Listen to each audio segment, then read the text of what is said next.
Thanks again, Leon. Yeah, my name's Matt and I work for Broadley. So who are Broadley? We've got three strands to the business. We've got the investment management and financial planning teams that work for our personal clients. And then we have the benefits consulting team, which is the area that I work in. And we deal with corporate clients from an employee benefits perspective.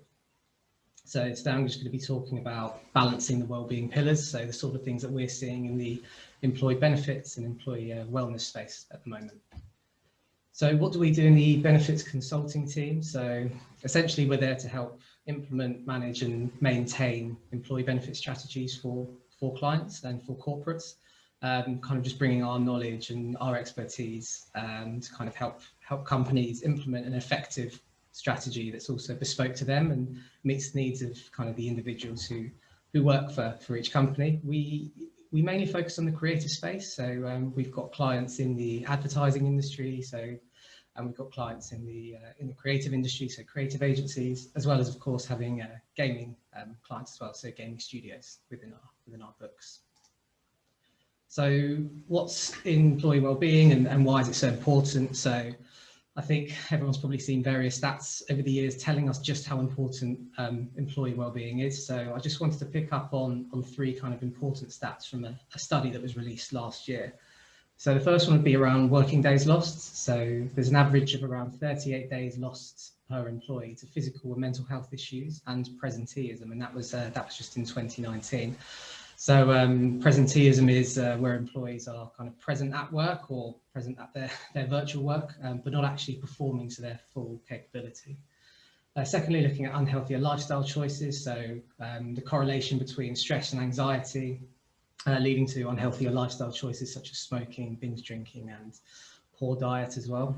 And then productivity. So I think this is quite a telling stat as well, because it really focuses on young people. So 18 to 25-year-olds being particularly vulnerable, with over half of them admit to going to work while feeling unable to perform at their peak productivity. So I mean, it's important to ensure that employees obviously are being as productive as possible when in the workplace or when working from home, and not just from kind of a business and bottom line perspective, but also if we're thinking about kind of morally how we want our employees to be and kind of how well they are when they're working for us. So yeah, that's why we're talking about it, and that is why it's important. So moving on to employee wellbeing and how we assess it. So we look at kind of three traditional pillars of employee wellbeing when we're talking to corporates about implementing an employee benefit strategy. So, and those three pillars are physical, so am I healthy? Mental wellbeing, so am I happy? And also financial wellbeing, so am I financially secure? And I think what we're not saying here is that someone needs to kind of be all three. You're not going to have an ultra marathon running kind of fountain of happiness with £1 million in the bank. Unfortunately, it'd be great, but I don't think that everyone is going to hit that. So there are different levels of well-being across each individual. So for example, you may have an employee with a long-term physical condition or someone with financial difficulties. I think taking into consideration someone's starting point is really key when you're looking at assessing employee wellbeing. So talking about balancing these wellbeing pillars, it is a balancing act. I think firstly, it's key to understand that it's highly unlikely that all your employees will be balanced across all three pillars at one time. Again, we don't live in an ideal world, but it's about understanding where each individual is at on that pillar. Overlap will occur across all these three pillars as well. I think, for example, someone increasing their physical or improving their physical well-being by healthy eating or exercise can have a positive impact on their mental health. But conversely as well, one pillar falling can also create that kind of domino effect. So an example would be someone maybe suffering from anxiety, which has led from kind of some debt issues that they're having. That could cause issues with sleeping due to the anxiety, which could manifest into physical health problems. So therefore, it is that balancing act of trying to make sure that you are balancing all three. So what can you do as employers? So when you're at your studios and looking after your employees, what are the sort of things that you can implement, and what are we seeing really in the conversations that we're having with corporates over the last sort of year or so? So I think if you could break this down into physical, mental and financial, and start with the physical side of things. So virtual GPs have been really, really popular. Getting a GP appointment during the last year has been nigh on impossible, but even prior to that, and especially in London, really, really difficult to get to see a GP. So to be able to give your employees access to a virtual GP over their phone, for them to have a video call or telephone call with a virtual GP has proved invaluable in the last year specifically. Moving on to kind of private healthcare, a lot of virtual GP policies are bolted on to private medical insurance. It's kind of a staple employee benefit for physical well-being, and in the simple terms, it's there to just ensure that there's quick access to treatment in a private setting in a hospital that's convenient for that person. Various levels of cover, with all kind of cost options available as well. Nutrition consultations is something we've seen a rise in. So having a nutrition expert, a one-on-one session with employees to talk about what's best for them around kind of healthy eating, etc. And moving on to the mental wellbeing space, we've seen a huge rise in wellbeing apps recently. So I think probably the area we've seen the biggest growth in. An example of that would be Thrive, sort of a mental wellbeing app that helps to manage stress, anxiety, and also can have an employee assistance program built in as well. So gives employees access to a confidential line to speak to someone about a variety of issues such as legal, financial, emotional. Mental health first aid as well. So some of you may have heard of mental health first aid. I'm sure most of you know about physical health first aid. So we've seen a lot of companies begin to train up mental health first aiders. So it's essentially to get employees or trained mental health first aiders to be able to identify kind of the signs and signals and understand support pathways. And specifically, it's for those working in HR or who've got management responsibilities. I'm fully trained up and a massive advocate of it. I think it's an absolutely great thing to go and get trained up for. And resilience training as well. I think probably in the last year, one thing we've learned is that we can't control external environmental factors, but we can provide the tools. So bringing in experts in resilience to deliver resilience training to employees has proved really popular.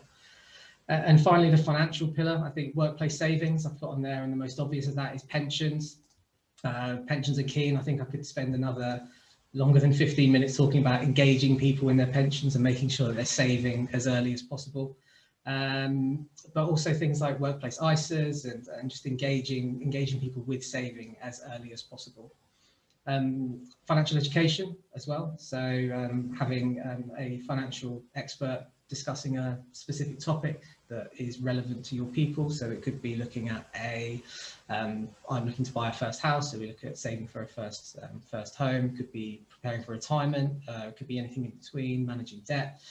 And taking it one step further, one-to-one financial clinics as well. So actually having an individual being able to talk face-to-face with a financial expert around a topic that is specific to them.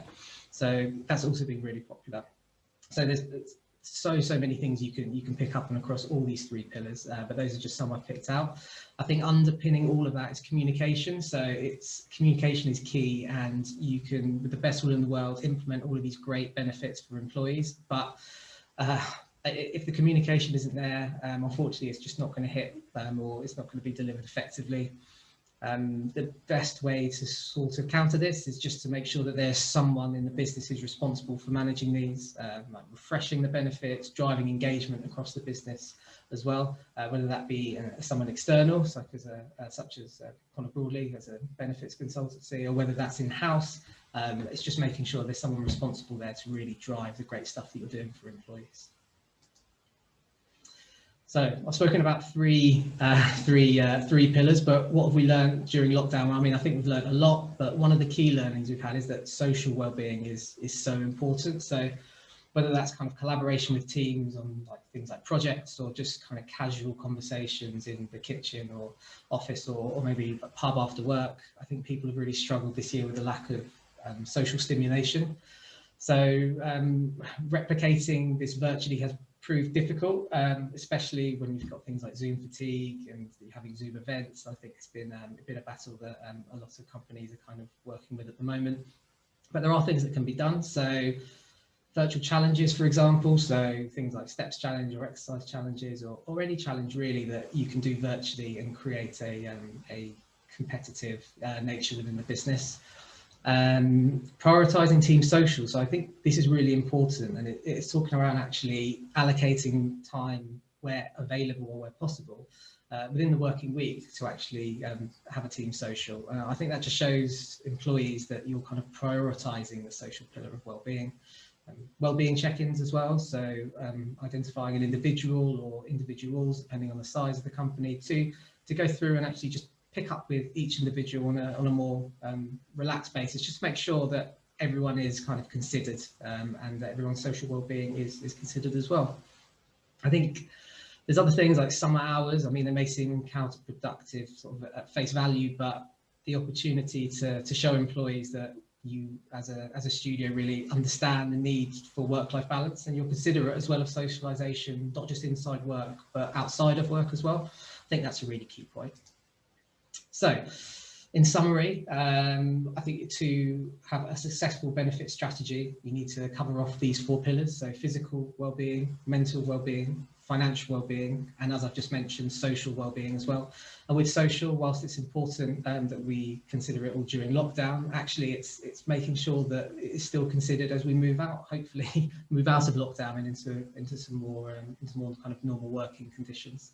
And underpinning all of that, like I said, is communication. Communicating these benefits, communicating the great stuff you're doing for employees effectively is really key. So just communicate.